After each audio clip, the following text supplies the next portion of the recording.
देश में corona vaccine पर विवादों के बीच एम्स के डायरेक्टर डॉक्टर रणदीप गुलेरिया ने कहा है कि वैक्सीन को लेकर विवाद ठीक नहीं है। देश के लोगों को नियामक संस्थाओं पर भरोसा करना चाहिए। डॉक्टर गुलेरिया ने कहा कि डाटा के व्यापक अध्ययन के बाद ही वैक्सीन के इस्तेमाल की इजाजत दी गई है, इसलिए देश के लोगों को नियामक संस्थाओं, वैज्ञानिकों और रिसर्चरों पर भरोसा करना चाहिए। डॉक्टर गुलेरिया ने कहा कि दोनों वैक्सीन सेफ हैं और प्रभावी हैं। उन्होंने कहा कि एक्सपर्ट कमेटी ने इसके बारे में अध्ययन किया है, तभी इसकी परमिशन दी है। उन्होंने कहा कि अगर हमारी नियामक संस्थाओं ने हरी झंडी दी है तो हमें उन पर यकीन करना चाहिए और आगे बढ़ना चाहिए। वैक्सीन के साइड इफेक्ट पर डॉक्टर गुलेरिया ने कहा कि हल्का बुखार, एलर्जी होगा, लेकिन ये साधारण सी बात है। उन्होंने कहा कि हम जितना जल्द टीकाकरण कार्यक्रम शुरू करेंगे, उतनी ही जल्दी हम इस बीमारी से बाहर निकल पाएंगे। डॉक्टर गुलेरिया ने कहा कि यूरोप में हालात अच्छे नहीं हैं, वहाँ एक बार फिर से लॉकडाउन लगाना पड़ रहा है।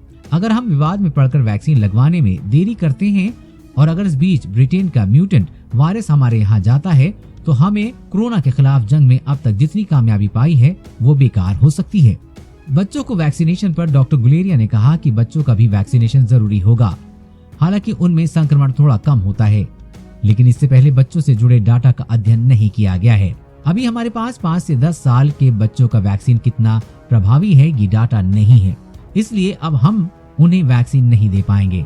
डॉक्टर गुलेरिया ने कहा कि हालांकि बच्चों में संक्रमण कम होता है, लेकिन जैसे जैसे स्कूल खुलेगा तो बच्चे स्कूल से घरों में संक्रमण लेकर आ सकते हैं और इसका शिकार बड़े बुजुर्ग भी हो सकते हैं, इसलिए बाद में बच्चों का भी वैक्सीनेशन जरूरी होगा।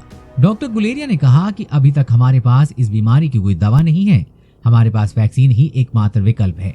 उन्होंने कहा कि हमें एक्टिव होने की जरूरत है। ऐसा नहीं है कि हमें इस बात का इंतजार करें कि अगर हम संक्रमित होंगे तो वैक्सीन के बारे में सोचेंगे। हम इस बीमारी की चपेट में आए इससे पहले ही हमें आगे बढ़कर वैक्सीन लगवाना चाहिए। इस खबर के बारे में अपने विचार नीचे कमेंट बॉक्स में लिखकर बताएं।